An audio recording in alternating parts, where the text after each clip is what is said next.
Listen, I need you to hear this. You are not stuck. You're not stuck in your relationship. You're not stuck in your job. You're not stuck in this dynamic that you have with your children. It may feel like because you can't find a job, because your coworkers are toxic, because your supervisor is crazy and incompetent, that you are stuck in this place, but you're not. You're silent.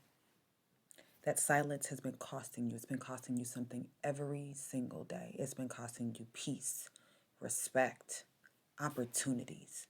And today I want to give you 3 power statements that you can say this week that can shift how people talk to you, how they treat you, how they respond to you, how you feel in the midst of that dynamic. And it can happen immediately. Before we even dive in, I want you to know that there's a full list of 7 ready-to-use scripts for those tough conversations, for those conversations that may make you feel a little uncomfortable, but that need to be had.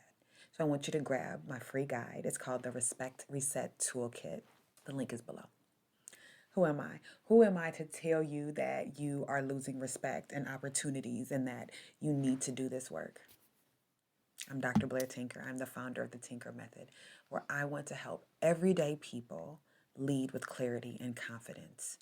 Real strategies that work. Here's the truth. You lead at your work. You lead in your relationships. You lead in your family. You lead in your faith. You lead in your friendships. Leadership is not a job description. It is not how many letters you have behind your name. It's not in your title. It's how you show up and how you show out. I want you to know that now. I want you to grab that message right now before we even get into this work, because it's going to help you as we do this. Every week, I'm dropping new videos helping you to communicate, exercise your strength, your agency, advocate for yourself, navigate this dysfunctional space that you've been living in, and do it all without losing yourself. So we're just here to level up and to lead up. Let's get into this work. There was a moment in my career when I realized that I had been silent for too long. I am someone who very rarely sits in this space of silence. I am direct and emotionally expressive when it comes to my communication. But I found myself sitting in this meeting with my direct supervisor, her supervisor, and an HR representative. I was exhausted, and to be completely transparent, I was scared. The meeting was called because I was being non-compliant. I had been labeled as such because of not adhering to certain office expectations. But those expectations, as I'm sure maybe you can relate, were not the same expectations that were put on everyone else. Give you an example. The entire office was required to come in 1 day a week, and I was mandated to come in 5 days a week. No explanation, no rationale, just mandates. Let me get back to this meeting, right? I'm sitting there in this room with 3 people looking at me, waiting for me to defend myself. And I had that familiar posture of being defensive, being guarded, shrinking in the space. And then something shifted. I realized that the problem wasn't what was being done to me. It was that I hadn't used my voice to stop it. So I looked at my supervisor and I said, but help me to understand how these expectations that are set upon me are advancing the mission of our department. How is this helping the team? How is this operationalizing what we're supposed to stand for? She started rambling, said something about people not working 4 weeks and that the work is not quality. And I stopped her and I said, am I one of those people? My evaluations always have shown that I produce excellence. I don't miss deadlines. I produce quality work. So I asked again, calmly, clearly, how do the expectations being asked of me steward the work of this department, the mission of this department? The entire atmosphere shifted in that moment. Her supervisor, who had been quiet the whole time, looked at her and said, I would like to know the answer to that as well. Less than 5 minutes after that meeting ended, I received an email saying that I no longer was required to come in 5 days a week and some other shifts that were going to take place. In that moment, I realized my silence had been costing me.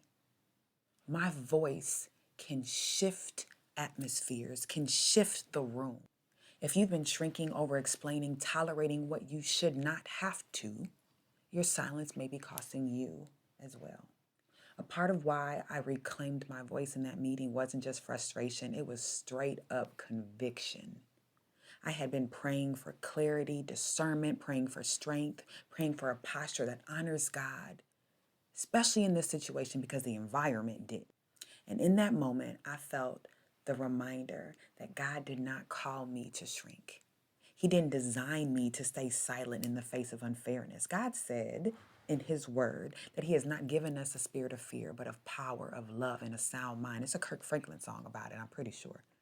So when I spoke up, I wasn't being disrespectful. I was being obedient. Your voice is a part of your spiritual authority. Using it well honors God. All right, we can go all day with this. Let me give you these statements because somebody needs them here today. They need to use them this week. They need to use it right now with the person who's sitting across the room from them. First one, I want to be clear about what I need to be successful. Or, here's what I need to be successful. That demonstrates and actualizes leadership. Again, no title required. This statement stops the confusion, it stops manipulation, it stops that little dance that people do when they pretend that they didn't know what you needed. When you say, here's what I need to be successful, you shift the energy from frustration to direction. You stop hinting. Here's what I need for this relationship to work. You stop settling. This is what I need from you as a father to our children. This is what I need from you as a mother to our children. You stop over functioning. Since we'll be working very closely together on this project, I wanted to set up this meeting so we can share what I need to be successful. And I want to hear from you on what your needs are as well. You start leading.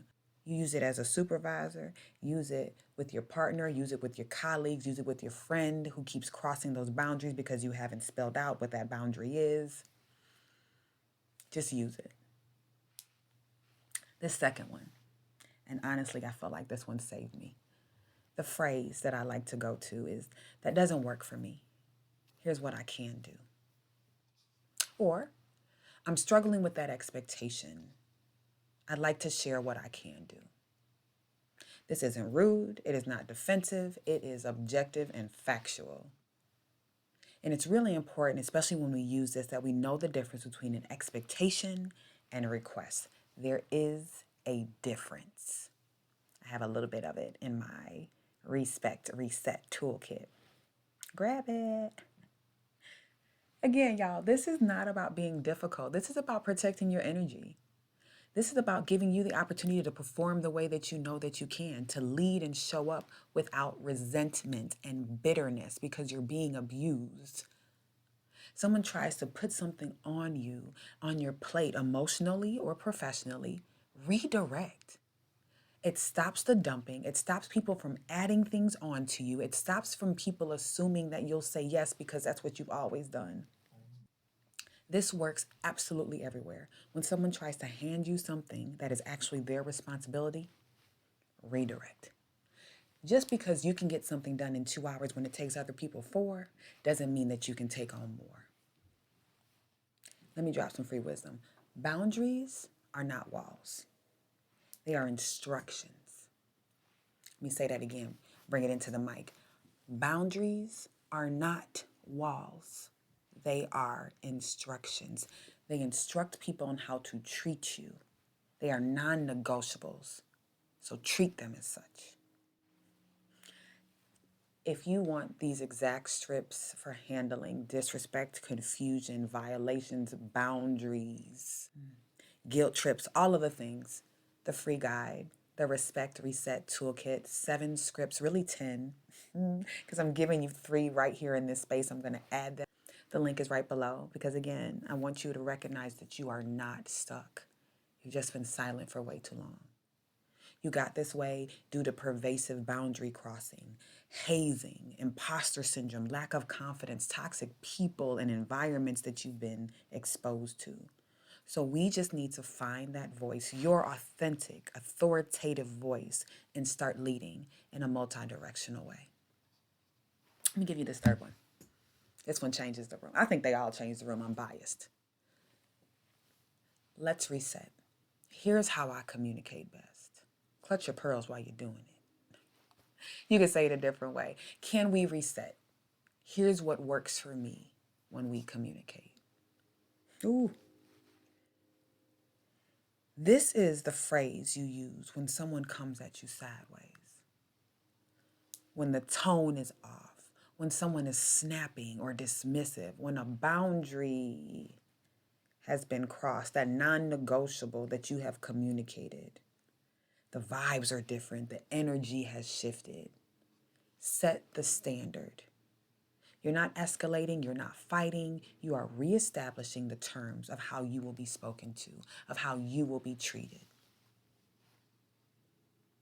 A respect reset interrupts the behavior and invites restoration because you're being objective, because you're being responsive in your communication, and that's happening in real time.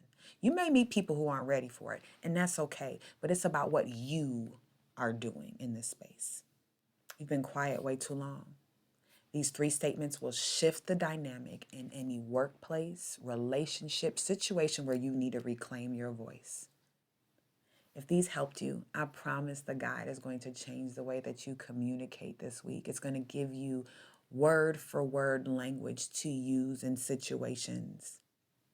Every week, dropping knowledge here at the Tinker Method, giving you tools for self-leadership, self-authorship, boundaries, empowerment, restoring your voice in places where you've been minimized. It's going to give you the opportunity to level up and to lead up. So subscribe, comment, let me know which of these statements you're going to use this week. After you use a statement, tell me the impact. Come back. Tell me the impact. We're not surviving these workplaces anymore. We're transforming them inside and out. So again, let's level up and let's lead up. Be blessed.